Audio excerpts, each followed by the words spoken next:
මරු, මාරයි, නියමයි, එල, එල කිරි, එල පවුසි,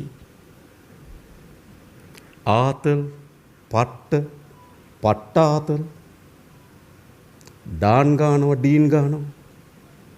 මම තමයි හොඳටම කළේ. වීඩියෝ එක බැලුවද? ඉතින් අද අපි බලමු මේ හැම එකක්ම නැචරල් විදියට ඉංග්‍රීසි වලින් කියන්නේ කොහොමද කියලා. පළවෙනි එක මරු මාරයි. අපිට මේක කියන්න පුළුවන් awesome. එහෙම නැත්නම් fantastic කියලා. එල එල කිරි පට්ට. මේවට වඩාත්ම ගැලපෙන්නේ epic එහෙම නැත්නම් top notch කියලා. ඊළඟ එක පට්ට ආතල්. අපි කියමුකෝ ඒ පාටි එක පට්ට ආතල් කියලා. අපි මේක කියන්නේ that party was an absolute blast. ඊළඟ එක එල ෆවුසි. මේක 90s වල classic slang එකක්. මේකට අපිට කියන්න පුළුවන් retro cool එහෙම නැත්නම් old school awesome. ඊළඟ එක ඩාන් ගන්නවා ඩීන් ගන්නවා. අපි මොකක් හරි වැරද්දක් වුණාම ඒක ගණන් ගන්න එපා.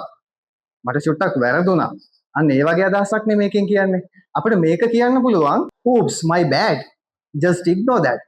It was just a slip up. Don't mind it. එහෙම නැත්නම් cut me some slack කියලා.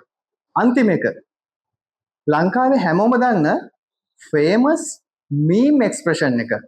මම තමයි හොඳටම කරේ. native speakers ලා casual විදියට මේක කියන්නේ I totally nailed it. තව විදිහකට කියන්න පුළුවන් nobody did it better than me. ඉතින් අද ඉඳන් මේ වචන ඔයාලත් ඉංග්‍රීසි වලින් කතා කරද්දී පාවිච්චි කරන්න බලන්න. ඉතින් ඔයාලටත් මතක් වෙන මේ වගේ ආතල් සිංහල ස්ලෑන්ග්ස් තියෙනවා නම් පල්ලෙහෙන් කමෙන්ට් එකක් දාගෙන යන්න. වීඩියෝ එක හොඳයි නම් ලයික් කරලා ෂෙයා කරලා අපිත් එක්ක එකතු වෙන්න.